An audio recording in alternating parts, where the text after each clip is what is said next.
السلام علیکم ویورز، ہمارے چینل پر خوش آمدید۔ یہ میری زندگی کا سب سے خوشگوار پل تھا جب قدرت نے مجھے جڑواں بیٹوں سے نوازا تھا۔ میں نے ایک کا نام دانیال اور دوسرے کا نام شاہجان رکھا۔ ہر کوئی مجھ سے ملنے آ رہا تھا، میں کافی خوش تھی۔ میرا چہرہ خوشی سے کھل چکا تھا۔ اپنے دونوں بیٹوں کے چہرے کو میں نے کپڑے سے ڈھانپا ہوا تھا تاکہ انہیں کسی کی نظر نہ لگے۔ میری ساس کا خوشی کے مارے کوئی حال ہی نہیں تھا۔ وہ میرا ماتھا چوم چوم کر تھک چکی تھی۔ جب بھی کوئی مہمان آتا تو اس کے سامنے میری ساس میرے ہاتھ چومتی اور پھر میرا ماتھا چومتی اور پھر مجھ سے اظہار محبت کرتی۔ مہمان بھی یہ دیکھ کر دنگ ہو جاتے تھے کہ کس ساس کو اپنی بہو سے اتنا پیار ہوتا ہے۔ ہاں، میری ساس کو مجھ سے اتنا ہی پیار تھا۔ میں اس چیز کا دعویٰ کر سکتی تھی۔ میں نے کافی شکرانے کے نفل پڑے تھے کہ قدرت نے مجھے جڑواں بیٹوں سے نوازا ہے۔ میری شادی 1 سال پہلے ہی ہوئی تھی، لیکن میرا شوہر اپنے گھر میں سب سے بڑا بیٹا تھا۔ اس کی اماں یعنی کہ میری ساس نے اسے کئی لڑکیاں دکھائی تھیں، لیکن اس کی سوئی مجھ پر ہی اٹکی تھی اور وہ یہی چاہتا تھا کہ وہ مجھ سے ہی شادی کرے۔ اسی لیے اس کی شادی کافی لیٹ ہوئی تھی، جبکہ میں اب 18 سال کی تھی۔ اس کا بھائی مجھ سے بھی چھوٹا تھا۔ وہ میرے شوہر سے 6 سال چھوٹا تھا، لیکن اس کی شادی کو کئی سال ہو چکے تھے۔ مجھے کافی افسوس ہوا تھا جب میری دیورانی نے مجھے مبارکباد دینے کی آنے کی زحمت نہ کی۔ میری ساس بار بار کہتی تھی کہ وہ لڑکی ہی ایسی ہے، تم اس کے بارے میں اتنا نہ سوچو۔ لیکن میں چاہتی تھی کہ ہمارے درمیان جیٹھانی اور دیورانی کا رشتہ کافی اچھی طرح قائم رہے اور ہمارے بیچ کوئی بھی چپکلش نہ ہو، تاکہ لوگوں کو باتیں بنانے کا موقع نہ ملے۔ لیکن میری دیورانی کوئی موقع ہی نہ چھوڑتی تھی اور وہ چھوٹی چھوٹی بات پہ ایشو بنا لیتی تھی۔ میرے شوہر کو بھی پتہ چل گیا تھا کہ میں اس بات سے کافی ناراض ہوں کہ میرے جڑواں بیٹوں کی پیدائش پر میری دیورانی نے مجھے مبارک تک نہ دی۔ وہ اپنے بھائی سے اس شکوے کا اظہار کرنے لگا تھا، جس کی وجہ سے اگلے دن ہی میری دیورانی مٹھائی کا تھال لیے میرے گھر آ گئی تھی۔ وہ کافی خوش تھی۔ میں جانتی تھی کہ وہ ناراض ہے کیونکہ 7 سال ہو گئے ہیں اس کی شادی کو، لیکن اس کی اولاد نہ ہوئی۔ پر اولاد تو نصیبوں کی بات ہوتی ہے اور انسان کا کوئی اختیار نہیں ہوتا۔ میں اپنی دیورانی کو کافی سمجھاتی تھی، لیکن جیسے ہی میرے جڑواں بچوں کی پیدائش کا سنا تو میری دیورانی تو اور بھی جنونی ہو گئی تھی۔ وہ ابھی ہی کوشش کرتی تھی کہ کس طریقے سے اس کی اولاد ہو جائے۔ جیسے ہی وہ مجھے مبارکباد دینے آئی تو میں نے اس بار ٹھان لیا تھا کہ اپنی دیورانی کو سمجھا کر رہوں گی کہ ایسے ہمیں ایک دوسرے سے دور رہنے کا کوئی فائدہ نہیں ہوگا۔ ہمیں ذاتی معاملات کو سائڈ پر رکھ کر ایک دوسرے کا سکھ دکھ میں برابر کا شریک ہونا پڑے گا۔ میری تو دیورانی اچانک سے آنسو بہانے لگی۔ وہ رونے لگ گئی تھی۔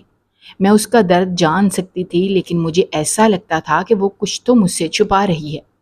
میں نے اس روز اسے جانے دیا تھا، کیونکہ میری دیورانی کے ساتھ دیور بھی تھا، اور دیور نے اسے رونے ہوئے دیکھا تو اسے غصہ آنے لگا تھا، جبکہ میرا شوہر بھی میرے پاس بیٹھا ہوا تھا۔ یہ موقع ٹھیک نہیں تھا کہ میں اسے پوچھ سکتی، اگر کوئی بات ہے تو وہ مجھے بتائے۔ اسی لیے کچھ دن گزر گئے تو میں نے اپنی ساس سے اجازت مانگی اور اس سے پوچھا کہ کیا میں دیورانی کے گھر جا سکتی ہوں۔ میری ساس مجھ سے کافی خوش تھی، کہنے لگی کہ اپنے پوتوں کو میں ہی رکھوں گی، تم اپنی دیورانی سے جا کر مل ہی لو۔ میں نے نسرین کو بتانے کی زحمت نہ کی اور اسے سرپرائز دینے کی وجہ سے اس کے گھر چلی گئی۔ لیکن جیسے ہی اس کے گھر گئی تو میری دیورانی کا چہرہ لال تھا۔ اس کے دائیں گال پر ایک نشان تھا۔ وہ نشان دیکھ کر تو میرے ہوش اڑ گئے تھے۔ نسرین، یہ کیا ہوا ہے؟ تم نے اپنی کیا حالت بنا رکھی ہے؟ میرے منہ سے یکدم نکلا، لیکن نسرین نے اپنا دوپٹے سے وہ چہرہ ڈھانپ لیا تھا جس پر وہ لال نشان تھا۔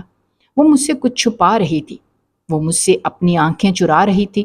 میں جان گئی تھی ضرور کچھ ایسا ہے جو وہ مجھ سے چھپا رہی ہے۔ میں بھی کافی پریشان ہوئی تھی، لیکن اس سے نہ پوچھ سکی۔ اتنے میں میرا دیور بھی آ گیا تھا۔ اپنے دیور کا روب دیکھ کر میری زبان بھی نہیں کھلتی تھی۔ وہ اپنی بیوی کی حالت دیکھ کر افسوس کر رہا تھا۔ مجھے کافی عجیب لگا تھا، پر دیور کا غصہ دیکھ کر اسی لیے میں نے اس بات کو وہیں رفع دفع کر دیا اور اپنے گھر آ گئی۔ رات جیسے ہی بچوں کو سلانے لگی تو اپنے شوہر سے پوچھنے لگی کہ دیور دیورانی کے بیچ سب کچھ ٹھیک تو ہے؟ میرا شوہر کہنے لگا کہ ہاں، سب کچھ ٹھیک ہی ہوگا، کیونکہ وسیم نے تو اپنی پسند کی شادی کی تھی۔ وہ کہاں جانتا تھا کہ نسرین اتنی چالاک عورت ہے۔ میں بھی چپ ہو گئی۔ مرد کو ہر عورت ہی چالاک لگتی ہے اور اپنے سونے کی تیاری کرنے لگی۔ کچھ روز بعد مجھے معلوم ہوا کہ دیورانی کسی سے اپنا علاج کروا رہی ہے تاکہ اس کے ہاں جلدی اولاد ہو جائے۔ یہ سن کر تو میں کافی حیران ہوئی تھی، کیونکہ میں جانتی تھی کہ دیور کی ایسی سوچ نہیں ہے کہ وہ علاج کروائے، لیکن پھر دوبارہ سے ہی اپنی سوچ کو جھٹک دیا کہ میرا کوئی اختیار نہیں ہے جو میں کسی کو لے کر ایسا سوچوں۔ میری نسرین سے فون پر بات ہوتی تھی، وہ کافی خوشی سے مجھ سے بات کرنے لگی تھی، لیکن جیسے ہی اس کے گھر کی بیل بجتی تھی تو وہ جلدی سے فون رکھ دیتی تھی اور کہتی تھی کہ وسیم آ گیا ہے۔ میں کافی حیران ہو جاتی تھی کہ وہ کیوں اتنا ڈر کر مجھ سے بات کرتی ہے۔ اچانک ہی ایک دن دوبارہ سے اس کے گھر گئی اور پوچھنے لگی کہ اس کا علاج کہاں تک پہنچا ہے، تو وہ کہنے لگی بس دعا ہی کرو۔ اس کی بات سن کر میں حیران ہو گئی، مجھے ایسا لگا جیسے وہ کسی ڈاکٹر سے علاج کروا رہی ہے۔ میں نے اس سے ڈاکٹر کا نام پوچھا تو وہ کہنے لگی کہ وہ کوئی ڈاکٹر نہیں بلکہ وہ تو ایک پیر ہے۔ اس کی یہ بات سن کر میں حیران ہو گئی تھی کہ اب وہ پیروں سے علاج کروا رہی ہے۔ میں نے اس کو سمجھایا کہ اولاد اللہ کے ہاتھ میں ہوتی ہے، پیر فقیر کا کوئی کام نہیں ہوتا، یہ تو بس پیر فقیر کے دھندے ہوتے ہیں اور ان کی کمائی کا ذریعہ ہوتا ہے، جبکہ اولاد دینا تو اللہ تعالیٰ کے ہاتھ میں ہے۔ ہاں بس تم یہ کر سکتی ہو کہ اللہ کے حضور ہاتھ پھیلا کر دعا کرو۔ نسرین میری بات سمجھ گئی تھی، لیکن پھر اپنے آنسو بہانے لگی اور یہی کہنے لگی کہ مجھے اولاد چاہیے، میں چاہے کوئی بھی طریقہ کرنے کو تیار ہوں، بس مجھے اولاد چاہیے۔ اس کی یہ بات سن کر میں حیران ہو گئی تھی کہ اچانک سے اسے کیا ہو گیا ہے، ورنہ شادی کے پہلے اتنے سال وہ ایسا کچھ نہیں کرتی تھی۔ ایک شام میرے شوہر نے مجھے بتایا کہ وسیم دبئی جا رہا ہے۔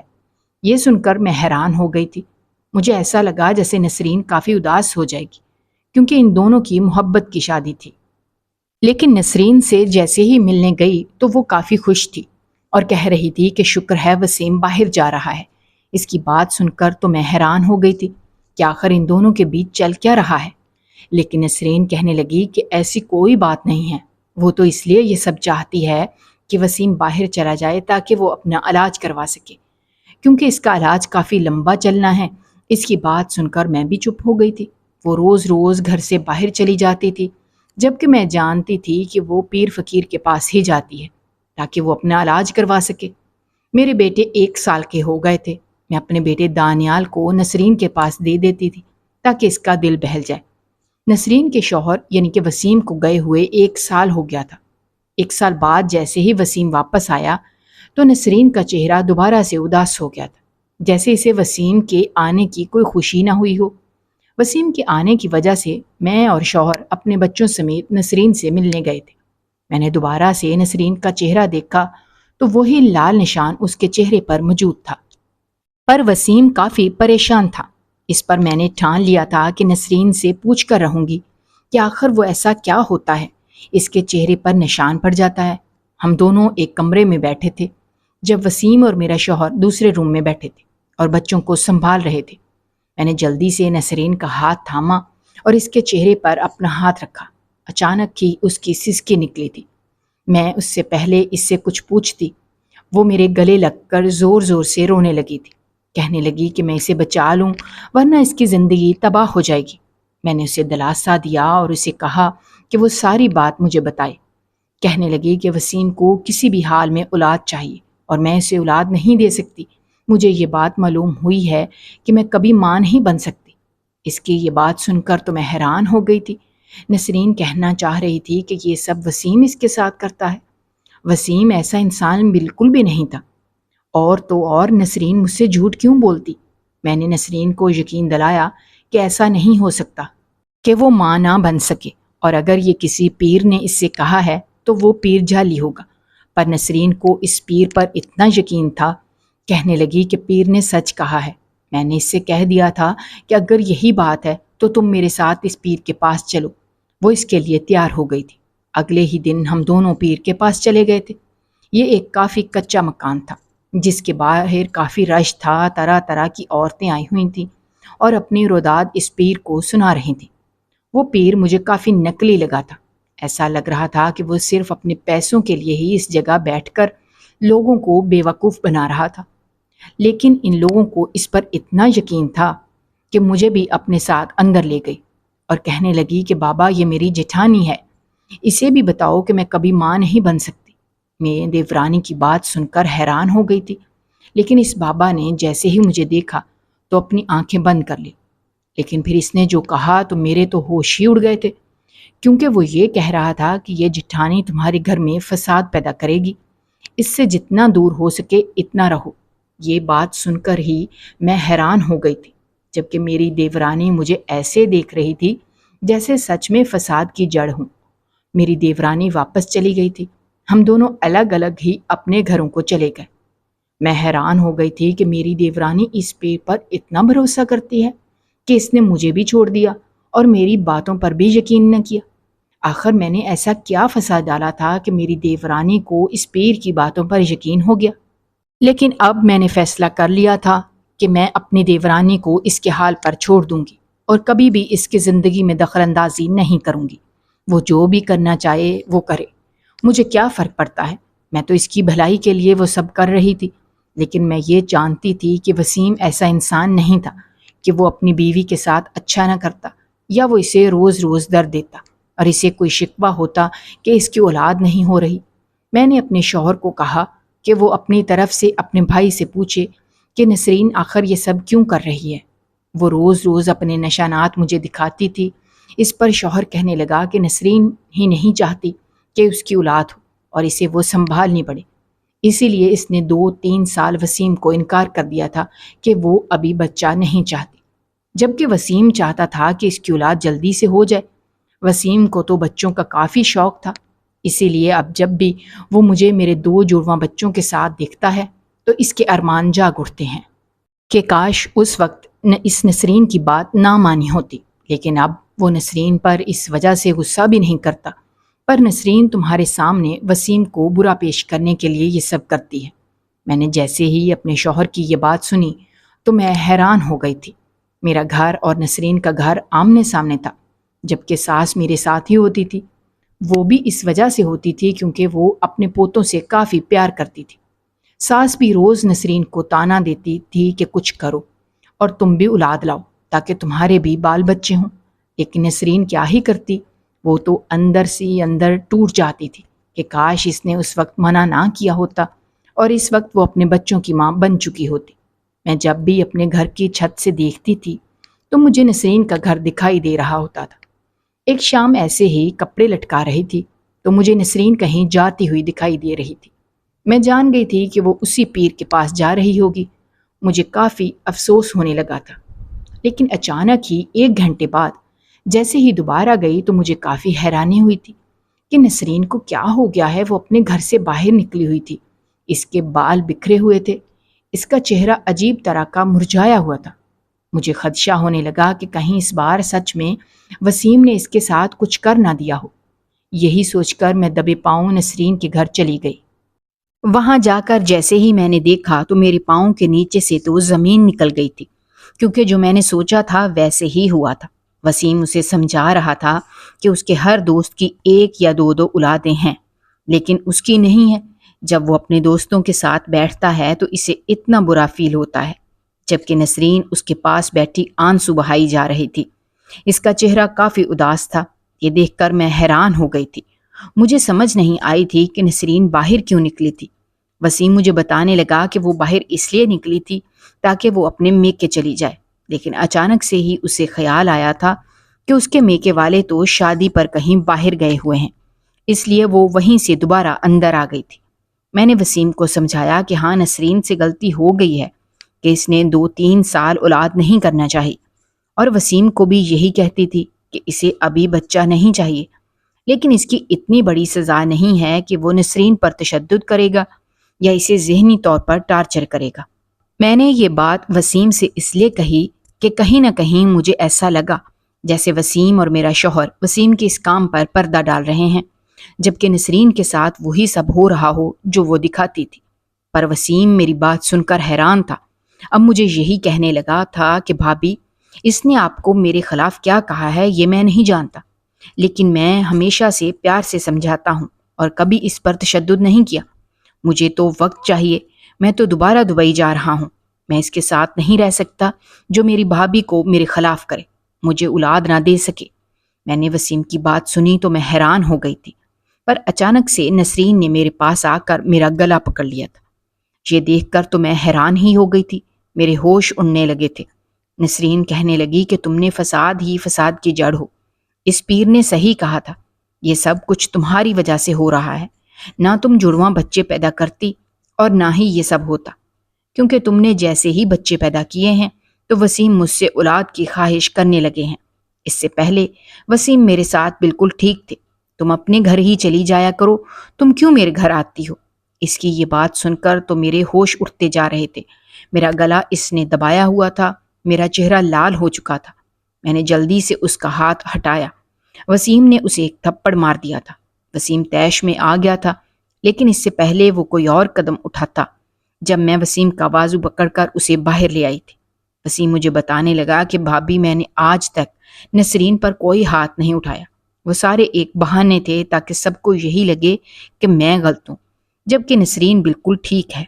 میں اس کی بات سن کر تو حیران ہو گئی تھی، کیونکہ مجھے بھی یہی لگتا تھا کہ دیور اس پر ہاتھ اٹھاتا تھا اور اسے یہ کہتا تھا کہ اسے اولاد چاہیے۔ نسرین اب اس گھر میں ہی تھی، وسیم میرے گھر ہی آ گیا تھا۔ میں نے دن رات سوچ سوچ کر گزار دیے تھے کہ میں ایسا کیا کروں کہ نسرین اور وسیم کے بیچ سب کچھ ٹھیک ہو جائے۔ میرے شوہر کو تو اس سے کوئی پرواہ ہی نہیں تھی، وہ ایک بزنس مین تھا، وہ صبح اپنے بزنس کے کام سے جاتا تھا اور شام کو واپس آتا تھا، اور مجھے یہی کہتا تھا کہ تم میں سب سے دور رہو، کیونکہ نسرین ایسی عورت نہیں ہے جو کسی کو بھی اپنے ذاتی معاملات میں کچھ بولنے کا حق دے۔ لیکن میرے اوپر نسرین کی مدد کرنے کا اتنا بھوت سوار تھا کہ اسے احساس کمتری نہ ہو۔ میں نے ایک رات فیصلہ کر لیا کہ اپنا ایک بچہ میں وسیم کو دے دوں گی۔ اس رات میں نے وسیم اور نسرین کو کھانے پر بلا لیا تھا اور اپنی ساس کو بھی کہہ دیا تھا کہ میں ایک بہت بڑا فیصلہ لینے والی ہوں۔ میرے دونوں بچے 2 سال کے ہو گئے تھے، وہ اب ہنستے کھیلتے اور چلتے تھے، وہ گھر کی رونق تھے۔ میری ساس ان کے ساتھ کافی خوش ہوتی تھی، جبکہ نسرین کا چہرہ مرجھایا ہوا ہوتا تھا، اسے ابھی تک اولاد نصیب نہیں ہوئی تھی۔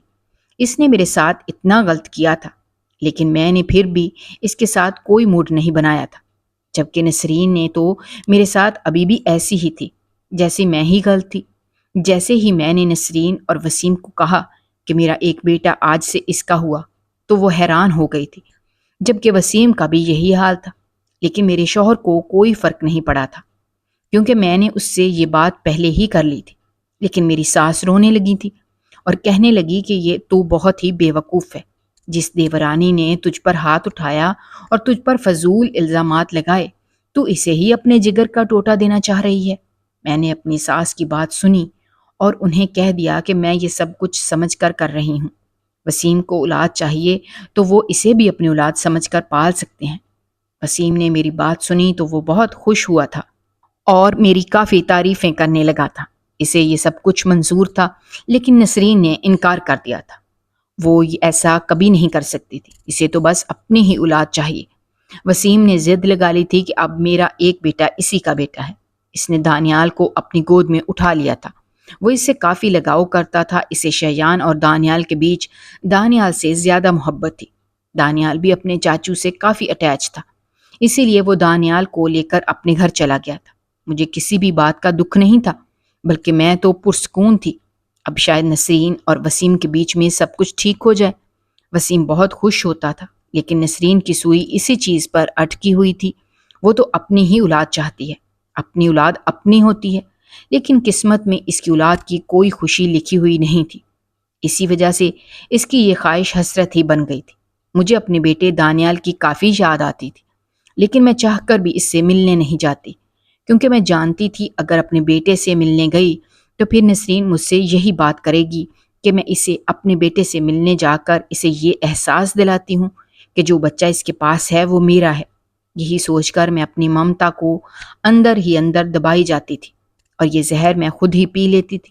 مجھے کافی دکھ ہوتا تھا، اب شیان کو ہی میں اپنا بیٹا سمجھتی تھی، لیکن مجھے دانیال کی کافی یاد بھی اتنی آتی تھی۔ میں نسرین سے کبھی نہیں ملی تھی، نہ وہ اب میرے گھر آتی تھی۔ اچانک ایک دن دوبارہ میں نے چھت پر دیکھا تو نسرین کہیں جا رہی تھی۔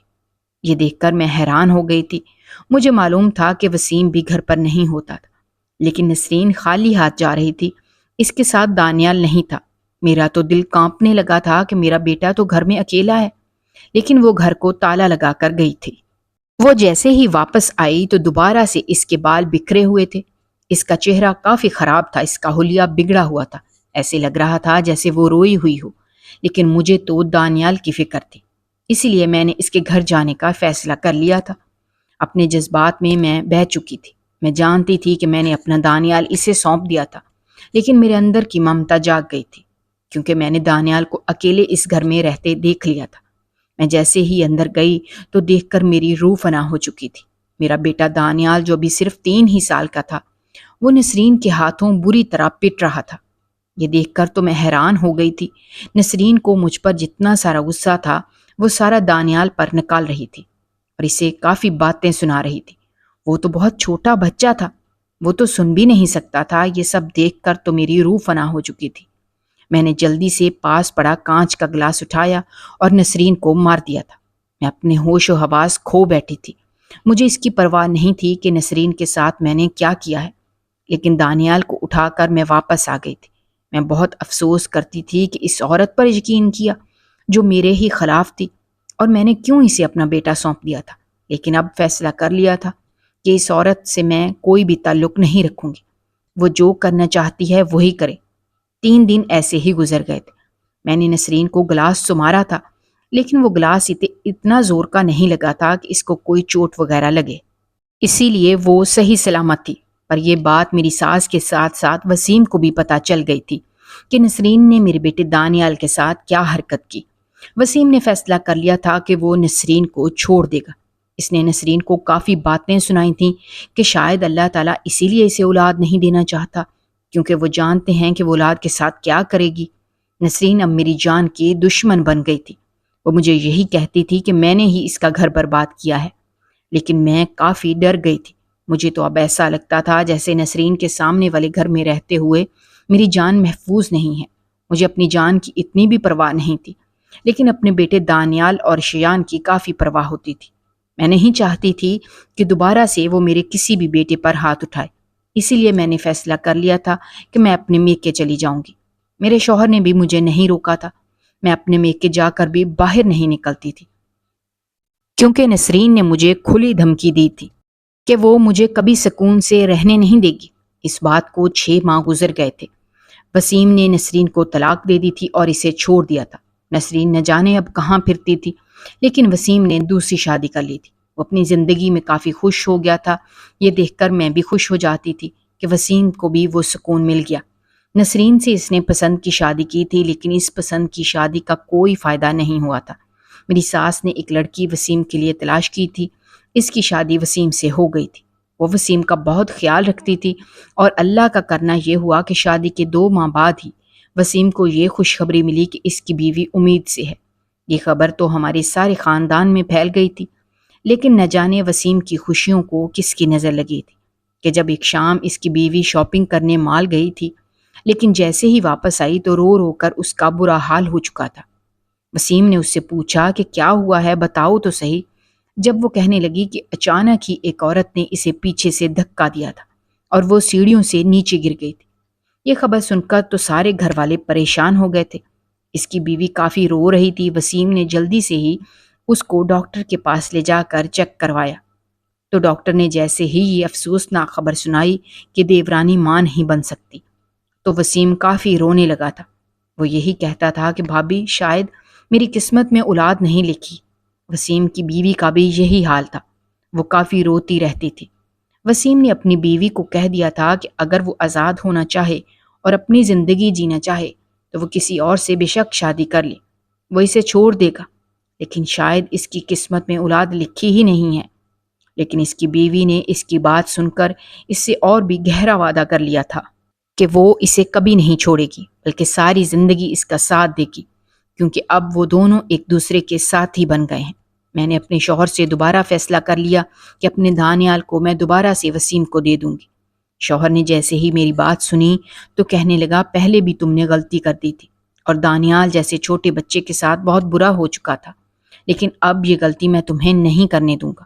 میں نے اپنے شوہر کی کافی منتیں کی تھیں، کیونکہ میں جان گئی تھی کہ وسیم کی بیوی اب ویسی نہیں ہے، میری دیورانی اب بہت اچھی ہے۔ اسی لیے شوہر نے بھی مجھے اجازت دے دی تھی۔ وہ دونوں دانیال کے ساتھ ہی رہتے تھے۔ دانیال اب 5 سال کا ہو چکا تھا، جبکہ وسیم اس کو وہی پیار دیتا تھا جو اپنی اولاد کو دے سکتا تھا۔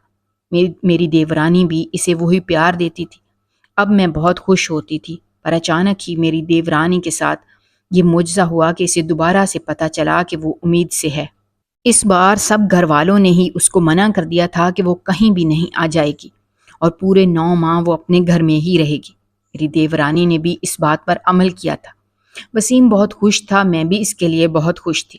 کچھ عرصے بعد ہی میری دیورانی کی ایک بہت خوبصورت سی بیٹی پیدا ہوئی تھی، جسے دیکھ کر ہم سب خوش ہو گئے تھے۔ سب کو اس سے بہت پیار تھا کیونکہ اس کے لیے سب نے بہت پاپڑ بیلے تھے۔ مجھے میری دوسری دیورانی نسرین یاد آ گئی تو میرے دل سے اس کے لیے یہی نکلتا تھا کہ اللہ اسے ہدایت دے۔ کافی عرصے بعد میں نے سنا کہ نسرین بھی کہیں شادی کر چکی ہے، جبکہ اس کا شوہر اب اس کا خیال نہیں رکھتا۔ میں اس کی قسمت پر کافی افسوس کرتی تھی کہ اس نے اپنی قسمت اپنے ہاتھوں سے خود ہی تباہ کر دی تھی۔ اسے کافی چاہنے والا اور اسے کافی محبت کرنے والا شوہر ملا تھا، جس کی اس نے کوئی قدر نہیں کی تھی۔ اگر آپ کو ہماری کہانیاں پسند آ رہی ہیں تو ہمارے چینل کو سبسکرائب کیجیے، ویڈیوز پر کمنٹ کیجیے اور شیئر کیجیے۔ شکریہ۔